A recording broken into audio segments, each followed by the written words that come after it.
السلام علیکم، میں ہوں وقاص، آپ دیکھ رہے ہیں سول آف قرآن۔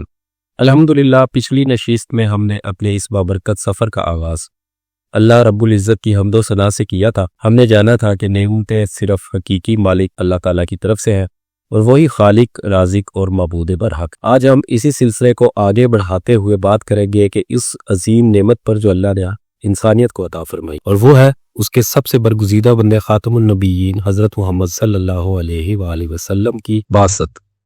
اللہ تعالیٰ نے اپنے حبیب حضرت محمد صلی اللہ علیہ وآلہ وسلم کو اس کائنات کے لیے آخری نبی اور رسول بنا کر بھیجا۔ آپ کی آمد کے ساتھ اللہ کی طرف سے حجت تمام ہو گئی، یعنی اب قیامت تک انسانیت کے لیے ہدایت کا راستہ واضح کر دیا گیا۔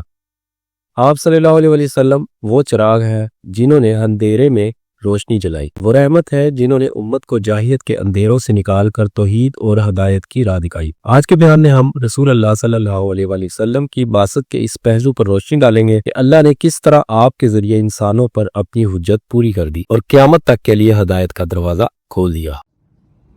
الحمدللہ الذی ارسل رسلا مبشرین ومنذرین لئلا یکون للناس علی اللہ حجۃ بعد الرسل، یعنی اللہ ہی کے لیے تعریف ہے جس نے اپنے رسول کو خوشخبری دینے والے اور خبردار کرنے والے بنا کر بھیجا تاکہ رسولوں کے آ جانے کے بعد لوگوں کی کوئی حجت اللہ تعالیٰ پر باقی نہ رہے۔ ان رسولوں کا سلسلہ نبی امی عربی مکی مدنی صلی اللہ علیہ وآلہ وسلم پر ختم، جو سب سے زیادہ واضح راہ کی رہنمائی کرنے والے ہیں۔ آپ کے زمانے سے لے کر قیامت تک جتنے جنات اور انسان ہیں، ان سب کی طرف آپ کی رسالت حکم محکم ہے، جیسے کہ قرآن پاک میں ہے قل یا ایھا الناس انی رسول اللہ الیکم جمیعا، اے نبی تم کہہ دو کہ اے لوگو میں تم سب کی طرف اللہ تعالیٰ کا رسول، وہ اللہ جو آسمان و زمین دونوں کا مالک ہے، جس کے سوا کوئی عبادت کے لائق نہیں، جو جلاتا ہے اور مارتا ہے۔ پس اے لوگو تم سب ایمان لاؤ اللہ تعالیٰ اور اس کے رسول پر جو نبی ہیں امی، جو اللہ تعالیٰ پر اور اس کی تمام باتوں پر ایمان رکھتے ہیں، لوگو انہی کی پیروی میں تمہاری ہدایت مضمر۔ ارشاد ربانی ہے لِأُنذِرَكُم بِهِ وَمَن بَلَغَ،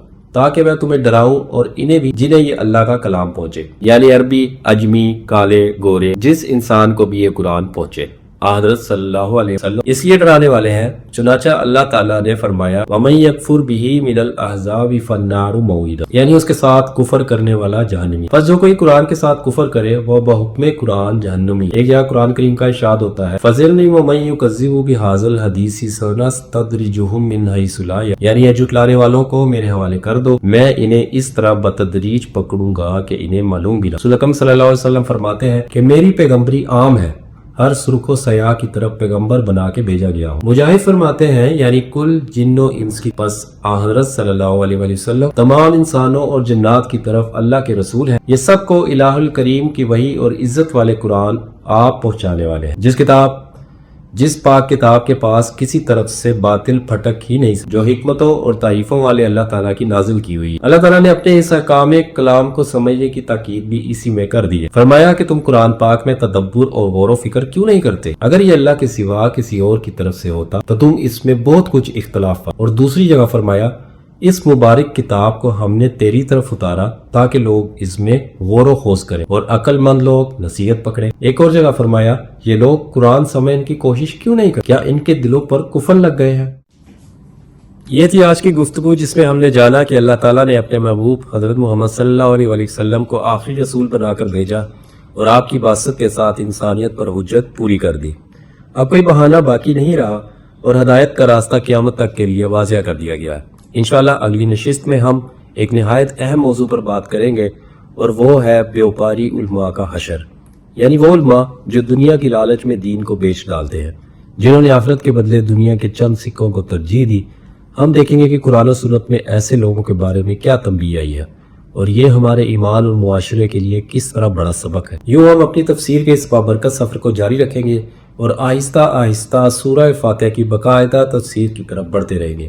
ہمارے ساتھ رہیے تاکہ ہم سب مل کر قرآن کے نور سے اپنے دل کو منور کر سکیں۔ دیکھتا رہیے سول آف قرآن۔ آپ کا دوست وقاص اجازت چاہوں گا۔ اللہ حافظ۔ السلام علیکم ورحمۃ اللہ وبرکاتہ۔